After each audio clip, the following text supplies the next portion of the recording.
Hey guys, happy Easter. I thought I'd jump on really quick today. I hope you guys have had a blessed Easter with your family and friends and just have celebrated.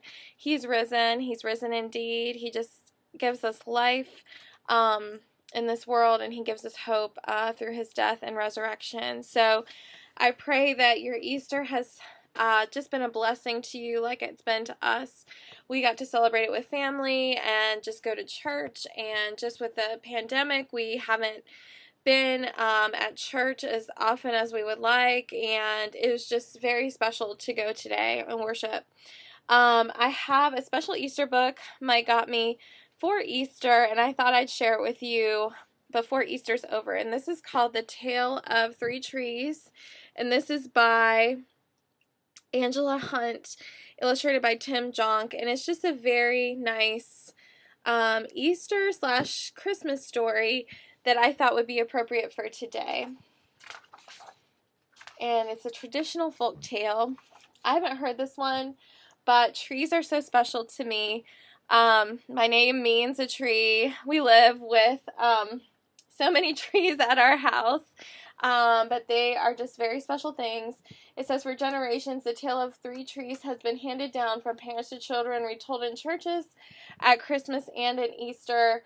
It has even been set to music and sung. The originator of this folk tale is unknown, but Angela Hunt says she's deeply grateful for this story. So it says, once upon a mountaintop, three trees stood, and they dreamed of what they wanted to be when they grew up.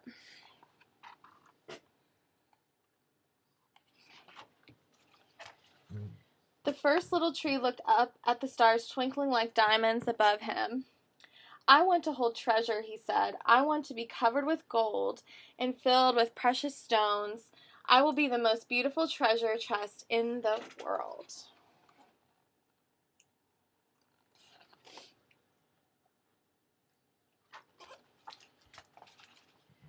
The second little tree looked out at the small stream trickling by its way by the ocean. I want to be a strong sailing ship, he said. I want to travel mighty waters and carry powerful kings. I will be the strongest ship in the world. The third little tree looked down into the valley below, where busy men and busy women were working in a very busy town. I don't want to leave this mountaintop at all, she said. I want to grow so tall that when people stop and look at me, they will raise their eyes to heaven and think of God. I will be the tallest tree in the world.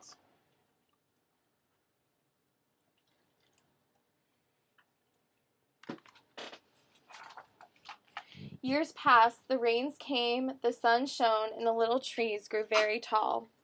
One day, three woodcutters climbed the mountain.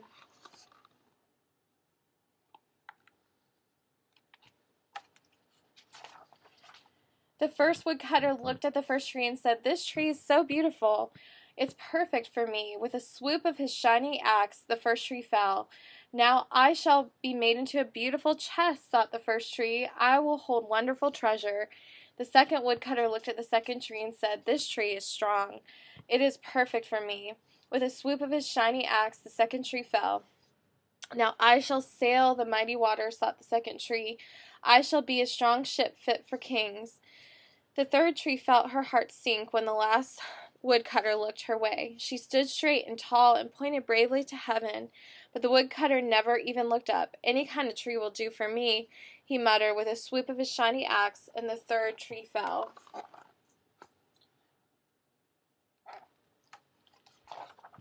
The first tree rejoiced when the woodcutter brought him to the carpenter's shop, but the busy carpenter was not thinking about treasure chests. Instead, he had work-worn hands fashion the tree into a feed box for animals.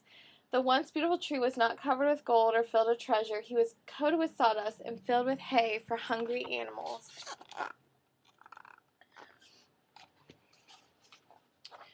The second tree smiled when the woodcutter took him to the shipyard, but no mighty sailing ships were being made that day. Instead, the once strong tree was hammered and sawed into a simple fishing boat. Too small, too weak to sail an ocean or even a river, he was taken to a little lake. Every day he brought in loads of dead, smelly fish.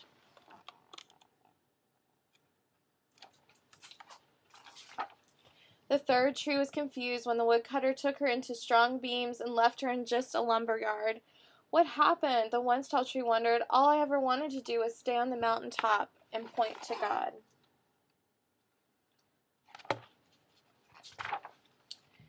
Many, many days and nights had passed. The three trees nearly forgot their dreams.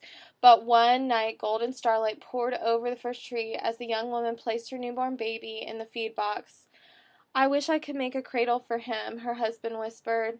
The mom squeezed his hand and smiled at the starlight shone on the smooth and sturdy wood. This manger is beautiful, she said, and suddenly the first tree knew he was holding the greatest treasure in the world.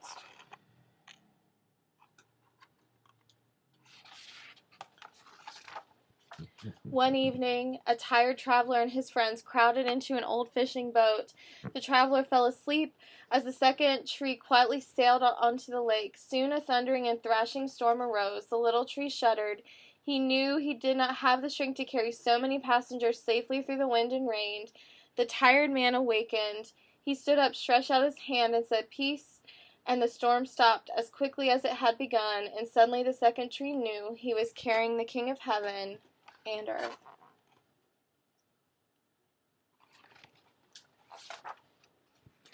On Friday morning, the third tree was startled when her beams were yanked from the forgotten wood piles. She flinched as she was carried through an angry, jeering crowd. She shuddered when soldiers nailed a man's hands to her. She felt ugly and harsh and cruel.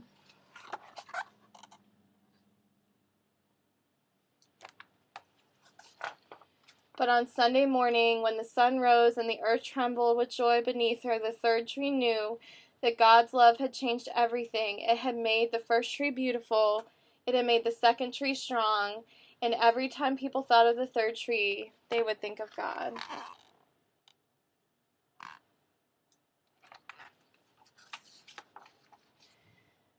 That was better than being the tallest tree in the world. I hope you guys have a great Easter.